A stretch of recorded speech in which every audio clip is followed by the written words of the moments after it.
Claire Trevor, a Hollywood legend and Oscar-winning actress, was a woman whose life was filled with triumph, hardship, and secrets that few ever knew. She won her Oscar in 1949, smiling on stage and thanking the audience for the recognition. But behind that bright smile was a life full of struggles that she carefully kept hidden. Just days before that historic moment, she had been beaten on set so badly that she needed stitches. By 1960, she even pawned that same Oscar for $15,000 to survive financial troubles. Her friends never realized she was struggling. Her family did not know she often drank between takes, and her personal pain remained hidden from the public eye. Throughout her career, she faced immense challenges. Yet her resilience, talent, and determination allowed her to navigate Hollywood's harsh realities while keeping her personal battles private. Today, those who knew her are finally sharing the truth she kept buried for decades. Claire Trevor was born on March 8, 1910, in a working-class neighborhood in Brooklyn called Bensonhurst. Her birth name was Claire Weminger. Her father, Noel Weminger, came from Paris and worked as a tailor on Fifth Avenue, while her mother, Betty, hailed from Belfast, Ireland, and worked as a dressmaker. The family lived a modest life, and when Noel's business failed during the Great Depression, the family faced extreme financial difficulties. In 1923, the family moved to Larchmont, a wealthier area in Westchester County. The change exposed young Claire to wealth and privilege she had never experienced, making her feel like an outsider.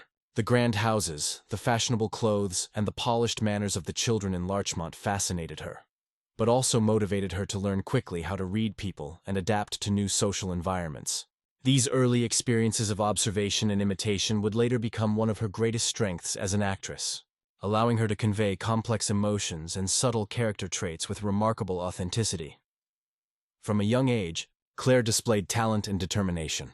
At just 11 years old, she began performing in school plays, showcasing her natural ability to captivate an audience. Her sharp mind and keen sense of observation helped her imitate the speech, gestures, and behavior of those around her. This ability to read people became a foundation for her acting skills. In high school, she entered a speaking contest at the age of 18 and won, receiving $15, a significant sum for her struggling family at the time. More importantly, the victory gave her a sense of validation and confidence. Her parents began to believe in her dream of acting, seeing it as a legitimate career path. Inspired by this early success, Claire attended Columbia University briefly, but soon realized her heart was not in academics. Instead, she enrolled in the American Academy of Dramatic Arts, determined to pursue acting seriously, despite financial challenges and her parents' worries.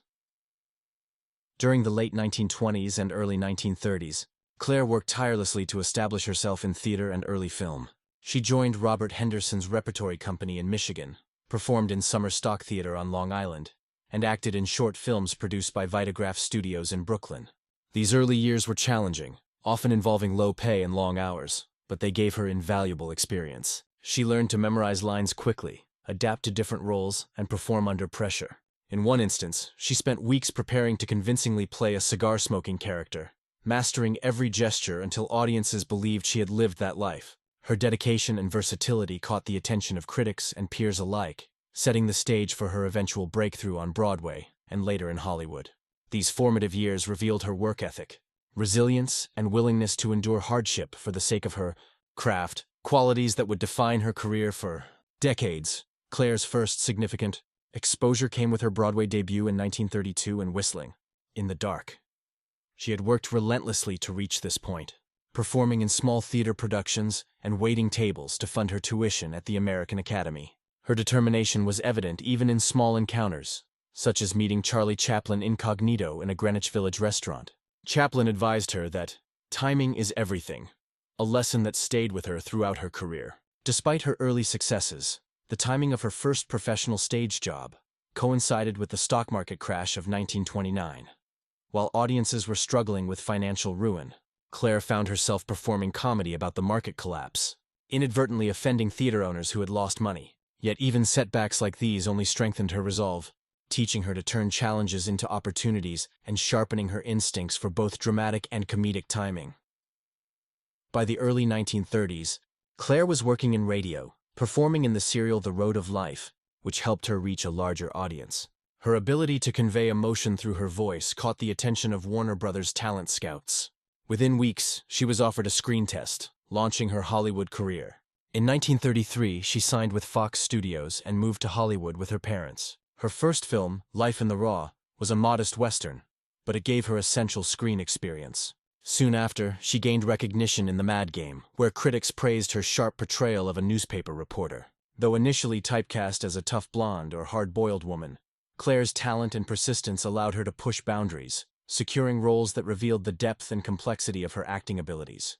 These early films demonstrated her ability to captivate audiences, even when faced with limited or challenging material. As the 1930s progressed, Claire Trevor continued to refine her craft, working steadily in film and theater. She took risks to make her performances authentic, such as performing dangerous stunts and immersing herself in her characters. For example, in Dante's Inferno, she demanded safer conditions during a fire scene, advocating for her safety while maintaining professionalism. Her work ethic and fearless approach to acting impressed directors and co-stars alike. In Dead End, 1937, she portrayed Frankency, a woman dying from syphilis. She collaborated secretly with the screenwriter Lillian Hellman to rewrite her lines, enhancing the depth of her character.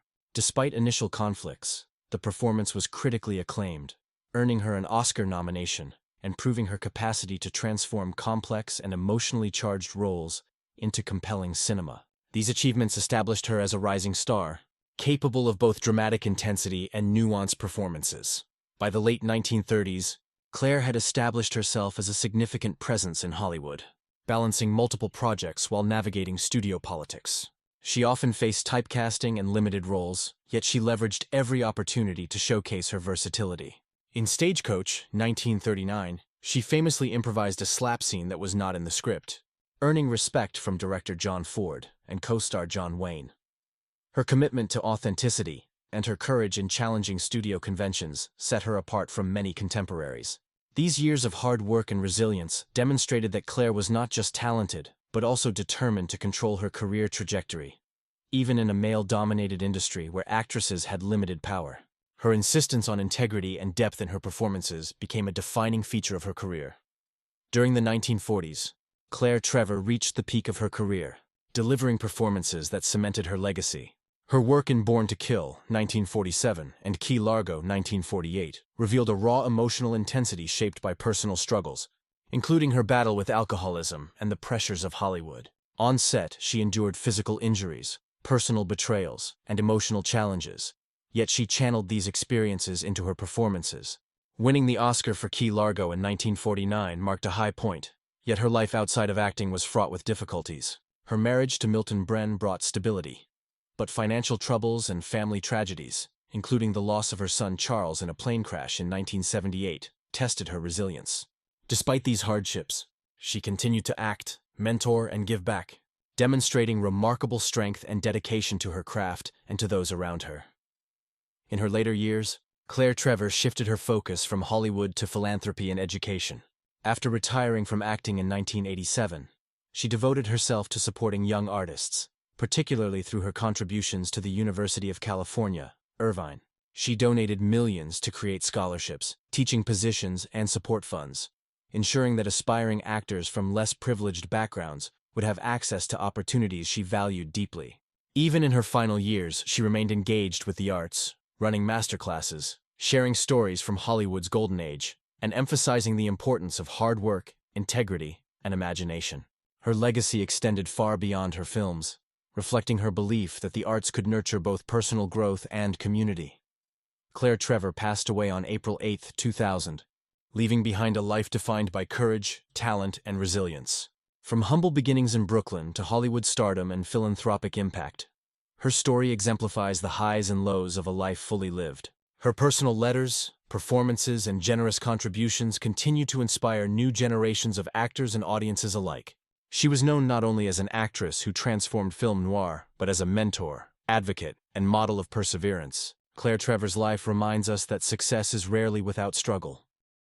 Claire Trevor, one of Hollywood's most iconic actresses, had a life filled with both dazzling success and private pain. She won her Oscar in 1949 for her role in Key Largo, smiling gracefully on stage as the audience cheered. But behind that smile was a woman who had faced immense hardship, much of it hidden from the world. Just days before her Oscar win, she had been physically injured on set, requiring stitches from a prop accident. By 1960, She had even pawned her Oscar for $15,000 to survive financial difficulties. Her friends had no idea she was struggling, and her family did not see the extent of her personal battles, including the drinking she used to steady herself between takes. Throughout her life, she endured tragedies that would have crushed most people. Yet she carried on with dignity, strength, and a sharp wit. Those closest to her have only recently begun to reveal the truth she kept secret, showing that the life of a Hollywood legend is rarely as glamorous as it appears on screen. Claire Trevor was born Claire Weminger on March 8, 1910, in the working-class Brooklyn neighborhood of Bensonhurst. Her father, Noel, was from Paris and worked as a tailor on Fifth Avenue, while her mother, Betty, was from Belfast, Ireland, and worked as a dressmaker. They were hard-working but not wealthy, and when Noel's business failed during the Great Depression, the family faced real financial struggles. In 1923, they moved to Larchmont, Westchester County, a more affluent area where Claire noticed the stark differences between her family and her wealthier neighbors. The houses were bigger, the clothes more fashionable, and the children carried themselves with a polished elegance. Claire, with her immigrant background, felt like an outsider, but this fueled her observational skills and curiosity about human behavior. She learned to watch, imitate, and analyze people, a skill that would later help her portray nuanced characters in film. Early hardships taught her resilience, independence, and the importance of learning quickly from the world around her.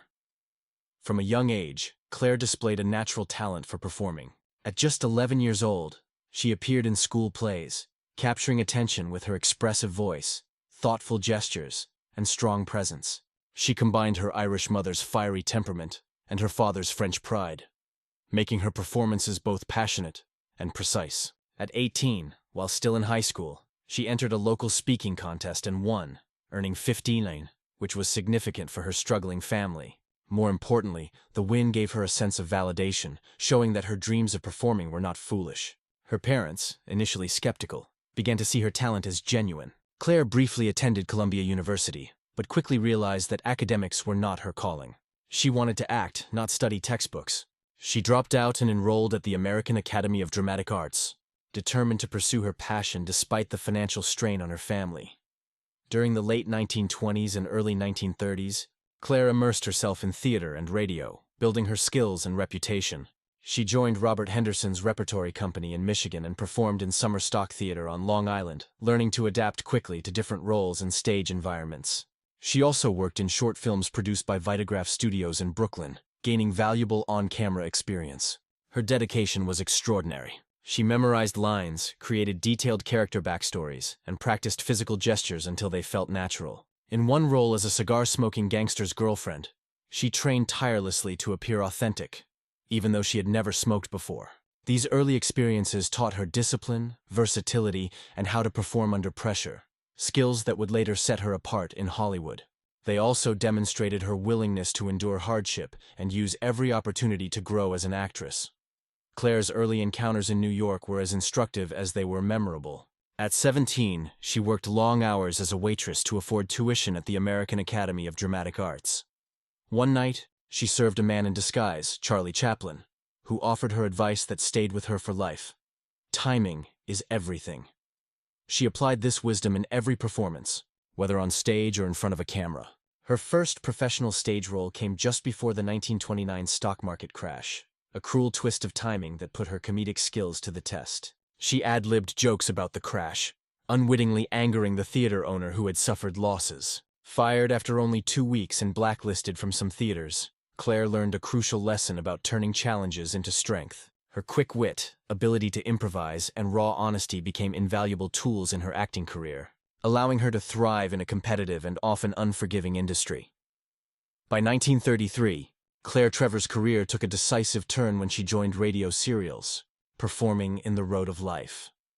Her ability to convey emotion through her voice caught the attention of talent scouts from Warner Brothers, and within 24 hours, she was offered a screen test. That test became the golden ticket that launched her Hollywood career. Moving to Los Angeles with her parents, she signed with Fox Studios and made her first film,